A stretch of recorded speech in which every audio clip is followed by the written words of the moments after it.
Hello friends, welcome back to our YouTube channel Jipsa Education and Training. My name is Ramesh Solanki, I am first aid trainer. So हम लोग जो जिस तरह से previous video में topic से related बहुत सारे वीडियो देखे, उसी तरह से आज भी एक न्यू टॉपिक की ओर जाते हैं जिसमें हम लोग देखते हैं हमारा नया टॉपिक जो कि seizure for the first aid. Seizure में किस तरह से फर्स्ट एड दिया जाता है उसके बारे में हम लोग थोड़ा सा जानते हैं यहाँ पे। तो सीजर जैसे किसी को कन्वर्जन या इपिलेप्टिक सीजर होती है या जिसको किसको बोलते हैं epileptic seizure like disturbance in the brain, ठीक है, like electrical disturbance in the brain, मतलब उसका क्या होता है ब्रेन में जो सिस्टम है उसका डिस्टर्ब हो जाता है, ठीक है, इलेक्ट्रिकल सिग्नल जो है डिस्टर्ब हो जाता है जिसकी वजह से क्या होते हैं वहाँ पे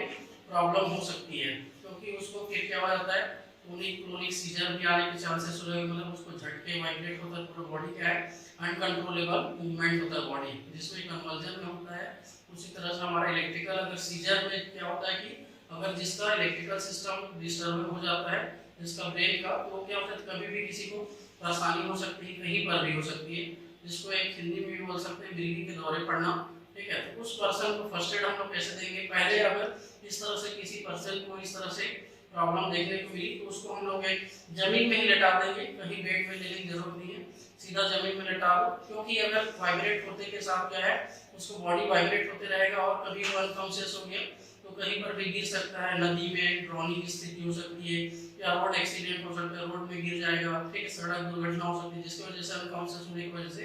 वो बेहोश हो सकता है, उसको पता नहीं रहेगा, कभी भी कहीं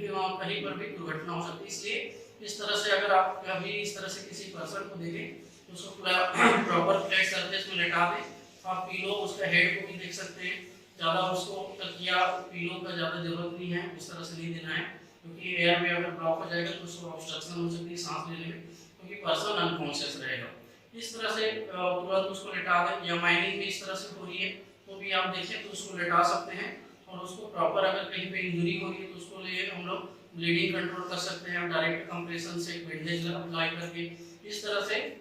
सीधा तत्काल उसके लिए एम्बुलेंस की आपको जरूरत पड़ेगी, हॉस्पिटलाइज आप कर सकते हो, ठीक है। उसके लिए जो दांत में अगर वो दांत के पास वो कुछ भी वहाँ पे इस तरह से प्रॉब्लम हो सकती है, दांत अगर उसका जॉ लॉक हो जाता है उसको भी देख सकते हैं, क्योंकि अगर कुछ ऑपरेशन माउथ तो ब्लीडिंग सलाइवेशन हो सकती है जिसकी वजह से पर्सन सांस नहीं ले पाता, उसको पहले अगर इस तरह से वाइब्रेट होता है उस मोड में हम लोग फिंगर को नहीं डालना है, नहीं तो उस टाइम में हमारा हाथ भी कट सकता है, तो उसको एक प्रॉपर प्लेस में लेटा दें ताकि उसको और जल्द से जल्द हॉस्पिटल ले जाने की कोशिश करें। ये हम लोग किसी भी पर्सन के साथ कर सकते हैं। अगर इसी तरह से आपको और वीडियो अच्छी लगी होगी तो लाइक एंड सब्सक्राइब करना ना भूलें। Thank you.